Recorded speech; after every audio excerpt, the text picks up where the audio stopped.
Right, markets have opened. The first rates are likely to just kick in. I'm just going to turn my attention to my monitor to get the first rates. Vodafone, 9 rupees for Vodafone.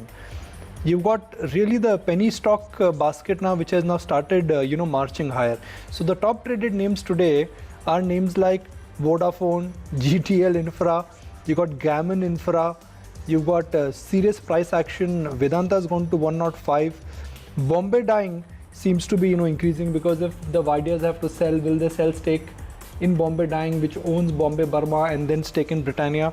Then you've got some uptick which clearly is visible in. I'm just going to go back to the volume action once again, because for me the volume action is a clear indication of the institutional activity.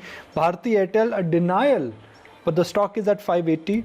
Reliance, another deal, 2% higher for Reliance. HDFC Bank, HDFC Limited could sell stake in HDFC Bank. I want to look at that. HDFC Limited is off to a good start. Tata Motors, steady start. Haven't heard anything from the Tata Sons board meeting yesterday. And then you've got IRTC, which got crushed because of the lockdown to sub 1,000 and is now at 1547. So Aisha, IRTC, it got crushed because when the lockdown happened and trains were not there. But now that economy is normalized, that stock has come back. And that's the beauty of the market. When you buy simple businesses, when the world is melting away, you may end up getting bargains. And look at the recovery in IRTC, nothing short of magical. It got crushed from 1400 to 1000, sub 1000, and now back above 1400.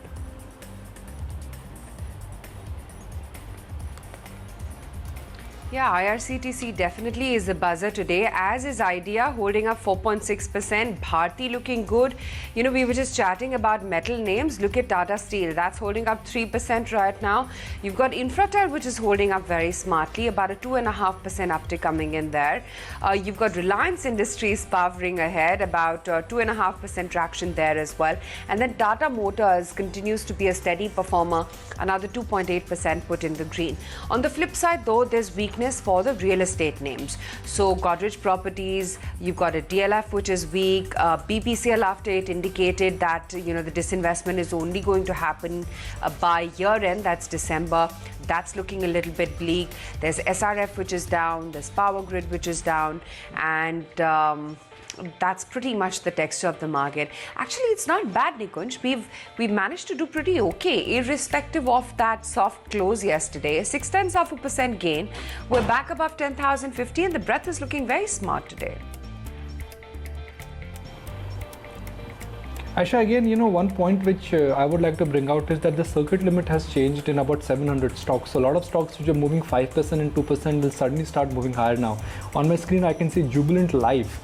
This is a pharma company. This is, the minute we say Jubilant, we always think Jubilant Foods. No, Jubilant Life has done extraordinarily well for itself. It's part of the same group. They do have an exclusive tie-up with Gilead for Remdesivir. So that's another stock which I think has done exceptionally well. Quess Corp got crushed from 600 to 150, 160. 600 has now, that 160 has now become 300. So that's what this market is doing, Aisha. While we mentally we are tuned to think about bad news on economy, on the medical front, on the unemployment front, and again what is happening in terms of the general mood point. But bull markets always climb wall of worry. There are some smart guys who are ready to say, look, I'm ready to look beyond FY21, even FY22, but we know that things will come back. And the survival mantra, I think is getting played out in my book. Whether it is a comeback in PVR, or a comeback in Indian Hotels, or a comeback which clearly is happening in companies like Quess Corp. Aditya Narayan is ready. Good morning. Let's connect with them. Aditya, I don't know how to start, because when you see a market bouncing 40% from the recent lows, when everybody was on the same side of the boat, and I'm not surprised why everybody was on the same side of the boat, because there is bad news all around. So there is bad news all around. Big market gurus globally and locally have been advising caution, yet markets are going higher as if there is no tomorrow. What is causing this kind of a comeback?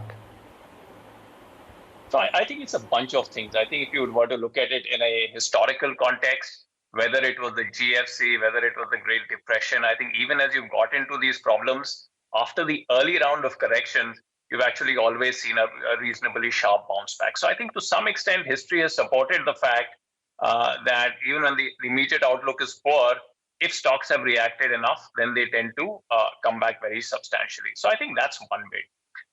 I think the other thing that has actually happened is that, fundamentally there has been a lot of money that has been pushed into the system globally, right? And what typically tends to happen is that that money is going to be at the end of the day either going to markets or it's going to go to credit. And in the initial jump, I think what inevitably happens is that it tends to go to markets. And that's what you're tending to see at this point in time, that all the liquidity that's been pumped in is largely finding its way in some form or the other into the markets. I think the issue is, when does it start going into the credit markets, right? Because that's what is fundamentally required. And once that starts happening, it's actually better for the economy from a longer term perspective.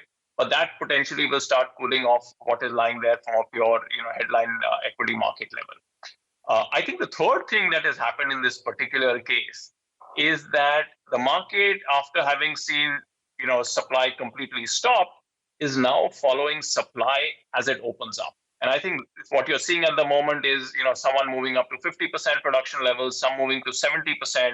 You're seeing people on the streets, you're seeing airlines beginning to take off. And I think people are tending to follow that. So I think it's this combination of the fact that historically it's always happened, the fact that there is money in the system, and the fact that people are looking at supply, which is obviously tending to look much better than what one was viewing a month ago.